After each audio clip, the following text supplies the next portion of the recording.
before this bridge was here, it was called the Judith Bridge, and it was rebuilt in 1357. King Charles IV wanted a new bridge, and he called it the Stone Bridge or Prague Bridge, is whatever, interchangeable.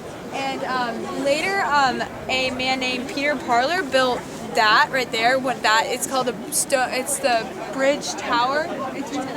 And then later, King George, like later in the century, King George wanted a matching one, so he has a matching one on that end. It's like identical. Both designed by like Peter Parler, who is the guy who architecturally designed it.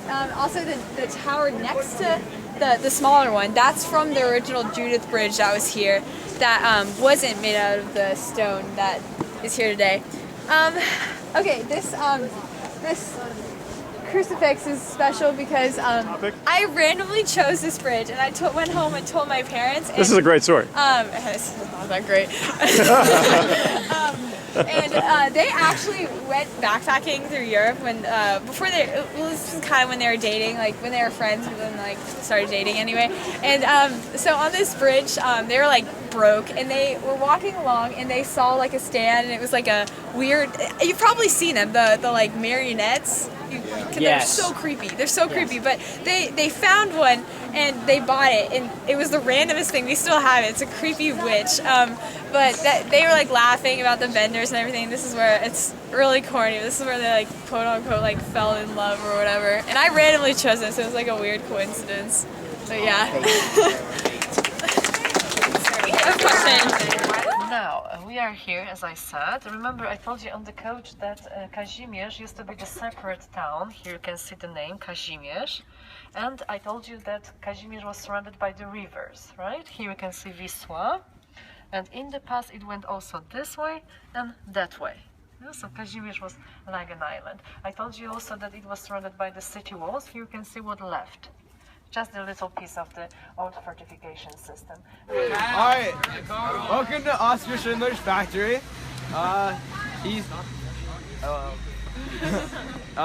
Sorry it's a little bit cold out, but it's okay. We accept okay. your apology. Yeah. Maybe And, my microphone, maybe you can use it if you'd like. No, it's fine. No, it's fine. So Oskar Schindler first had Polish workers in this factory, but then since the ghetto's so nearby, as she mentioned, he used the Jewish workers, and he started manufacturing cooking goods for like the Nazi war effort, and eventually, as you know from Schindler's List, that he helped a lot of the Jews have like a haven for them to stay and not go to like Auschwitz and stuff, and then Oh yeah. Oh yeah. One more time. One more time. Underwater style. Underwater style. Do it. I don't know what you said. You gotta do it. What do you say? I should. You do it. Do it again.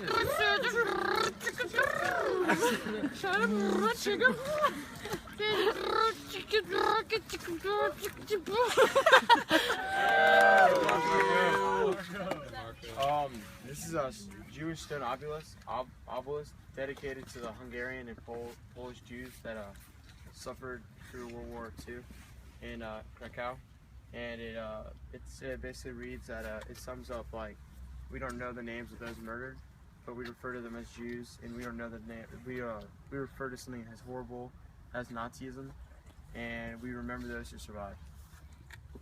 Okay, so here on this spot in the years 1943, 1945, thousands of Jews brought here from Poland and Hungary were tortured, murdered. We do not know their names, but let us replace them with one: the Jews. Here in this place, one of the most severe crimes was committed. Human language knows no words to describe its atrocity, its bestiality, ruthlessness, or its cruelty. Let us replace them with one word: Nazism. The Jews who survived the Nazi pogrom pay homage to the memory of those murdered, where final scream of despair is this Płaszów Cemetery's silence. This is a Płaszów Memorial, also known as the Memorial of Torn Out Heart. It was constructed in 1964 by Witold Keswick, and it symbolizes all the victims of fascism in Krakow. The 5 figures represent the 5 countries of origin all the prisoners came from for the camp, and the cut through the middle of the torso represents the sudden end of life for the prisoners. And as you can see, there's like bones right there, and those are the bones of the Wawel dragon. And legend has it that this dragon lived in a cave in Wawel Hill, and he would eat all like the women and girls in the kingdom. So the king made a deal with the dragon that he would offer up 1 female from the kingdom every month in exchange for peace. And over time, he ran out of girls except for his daughter. So he told all the men in the kingdom that whoever could kill the dragon could marry his daughter. So of course, many people tried to fight him, but they all didn't succeed until one man he offered up a lamb that was stuffed with sulfur. So when the dragon ate it, it just kept wanting to retain water, and the dragon exploded, and then they lived happily ever after. So yeah.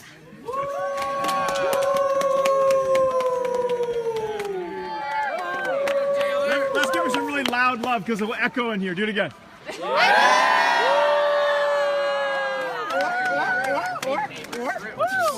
we go. Just talk about it. Okay, welcome to Wawel Castle. So it was built in the 14th century by Casimir III the Great and rebuilt later by Jogula. And so there are 2 styles, Renaissance and Baroque. As you can see, there's arches and pillars which represent Renaissance. And inside with the rooms, it's Baroque and very ornate and decorated. So there's 4 main rooms in the main section: the governor's parlor, the royal chapel, the royal room, and then the senator's hall.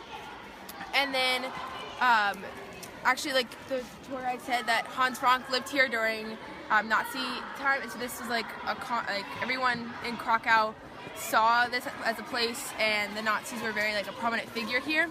And relating it to America, actually a piece of Wawel Castle is today in the Chicago Tribune Tower.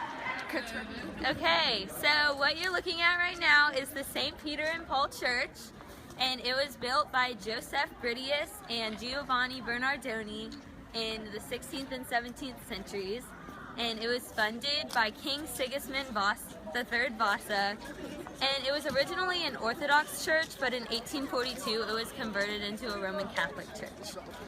So a little background information on St. Peter and Paul. Jesus said that St. Peter was going to be the rock on which the foundation of Christianity would be built on.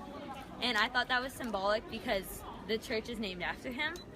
And St. Paul was once a persecutor of Christians named Saul, but after he encountered the Lord, he started proclaiming the gospel.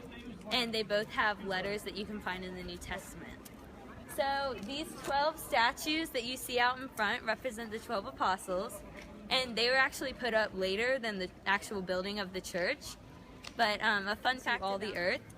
And in the front of the church is the main altar, and it's really beautiful. So let's go see it. That's beautiful.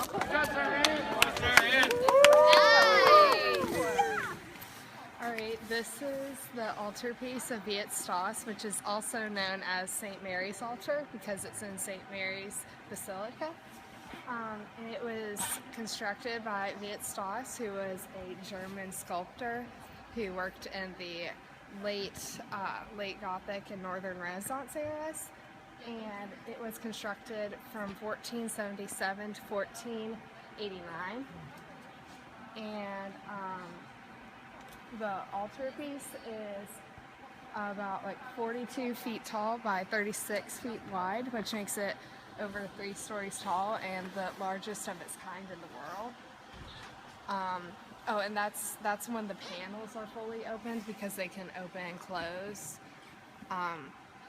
It's made out of oak wood, larch wood, and lime tree, and all the figures on there are made out of the lime tree trunks, and everything is treated with gold foil and color. The ramparts we watch were so